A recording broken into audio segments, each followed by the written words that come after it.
following someone that you want to look like or be like isn't going to make you any more like them. It's just going to make you hate yourself more. Like following celebrities and, you know, not to be too stereotypical, but all that kind of diet culture and fashion and all that kind of stuff. Like, even if you don't realise it, you're looking at it maybe for a split second, but that kind of information is still going in, and yeah, that kind of worry around what people are absorbing, what they think they then need to be.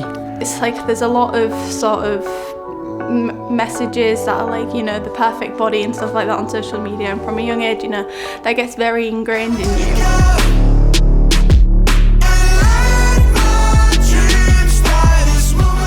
Hi, I'm Emma. And I'm Taylor, and welcome to Influence, the Got You Back docu-series. This episode is called Defined. Today we are looking at body image, how online content shapes us and how we can take control.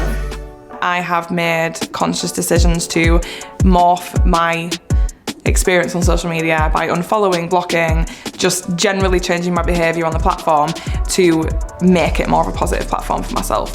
So like Instagram, I used to follow a lot of people who I wanted to look like, a lot of people who I aspired to have a life like, and literally one day I was like, why am I following this person? They just make me angry. Like I'm so jealous, they just make me angry. So I just blocked them, even down to a point where I actually like unfollow people that are my actual friends, or I'll like just hide them because like they make me feel negatively about myself in some way.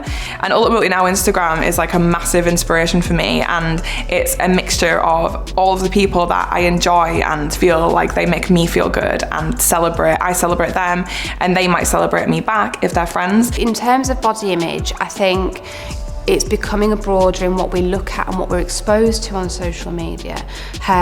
But there are still those portrayal of what we would see as ideals of body image that are largely very unachievable. So we do get young people that will come and talk to us and say, well, actually my nose doesn't look like this, or my legs don't have a gap in them, or my feet are too big, or my eyes aren't straight enough. And often when you pick that apart with the young person about where that's come from, it'll be about the things they're seeing through media, whether it be film, whether it be TV, whether it be Instagram. And often they say, well, I don't look like that, therefore I'm not good enough, I need to look like that. Next up, we're going to meet Elise. After struggling with body image issues for years, she had high hopes of changing her mindset. Let's see what Elise did to help her embrace the body positivity movement. This is a real struggle. Like I don't know how many more YouTube videos I can watch of transformations before I actually end up going, yeah, this is the time where I'm going to do it. There's definitely elements of social media and body image that are toxic and damaging. And if you expose yourself to them, you're going to feel the negative effects of that. I just feel crap and I feel ugly. I look ugly. I used to like fill my feed with people that didn't look anything like me, and they were generically quite slim, beautiful people that had loads going for themselves. And now more than ever on social media, we're so exposed to what people are doing. We're so exposed to people's lifestyles and we've got an image that we can hold up and say, oh, I'm not doing that. I'm not at that point, and we can compare ourselves. I want to climb a mountain eventually. So when I started my journey about a year ago, I decided that I needed to upgrade my health in all aspects. I wanted to lose a bit of weight. I wanted to become healthier in my mind as well. I thought it was going to be a weight loss journey. That's what I was going for. I just wanted to lose loads of weight and look really great. But I found through that journey, I've actually realised how important your mind is more than anything. It doesn't even really matter about what my body looks like if my mind is healthy. Hello, hello, hello. Today is the day that we attempt Ben Nevis. And boy, am I bloody nervous for it. Here it is, ladies and gents, the start of the Nevis. That up there is only about halfway, and there's a big lake up there apparently, which is madness. But yeah, let's see what happens, eh? I mean, what the heck am I bloody doing? It's definitely not easy. And my brain's like, yeah, we got it, we're going to the summit. My body's telling me, no, you're not going to the summit, Elise. You're out for a nap. So that's the difficulty I'm in. We really have actually made it. There's the summit. Oh my goodness. I'm so emotional. I'm tired. More pictures of you up here. I can't believe we're here.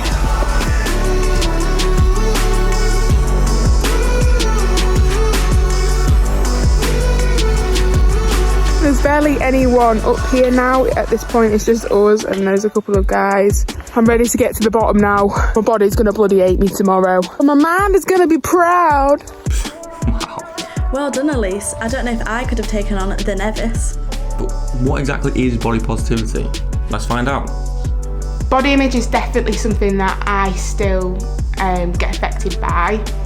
I'd be lying if I said that it was something that I've worked on and now I'm okay with, because it's a journey. I think most people that are saying that they're comfortable with their body image and that they feel so much better, I think it's still a journey. You have days where you feel really good and days where you feel really bad. I think that a lot of people have seen the rise in the body positivity community, which I think a lot of people misunderstand as being a celebration of bodies necessarily all the time. What it is the acceptance of bodies and the normalisation of normal bodies every day. And a lot of those people are the reason why many of us are aware of all of the techniques to make yourself look much better on camera, like the right angle, the right filters, everything, the right editing techniques. All of those people show us how a normal photograph of someone might look like and how an edited or a specifically posed photograph might look. Especially with things like Photoshop now, a lot of the images that young people think everyone looks like are often tailored to look a certain way, and often it's about looking at other examples of media that someone might look at that are more realistic in terms of expectation, and then aligning that with that young person's estimation of where they are and what they look like and how that feels to them. So everything about this image is controlled, from the way that my shoulders are held back, the way my hips are tilted up, the front profile angle so you can't see my side profile belly, the colour black that I'm wearing, the way my bra's covering up my back fat, the way that I've hidden my hairy armpits. It's all controlled. It's a controlled version of me that I want to post on social media so that strangers and distant friends will give me validation. Filters aren't just something that exists on electronic devices that change the colour of your eyes and give you a bit of a touch up. They also exist in controlled images that people take of themselves and altering the way that you're standing and the way that you're looking. And this has a long-lasting effect on your own self-esteem. It's damaging. A real representation of you is more than enough. I know that's not the message that's getting sent to us by people and through social media, but it is the truth. You're cool, you're enough without any type of filter, baby.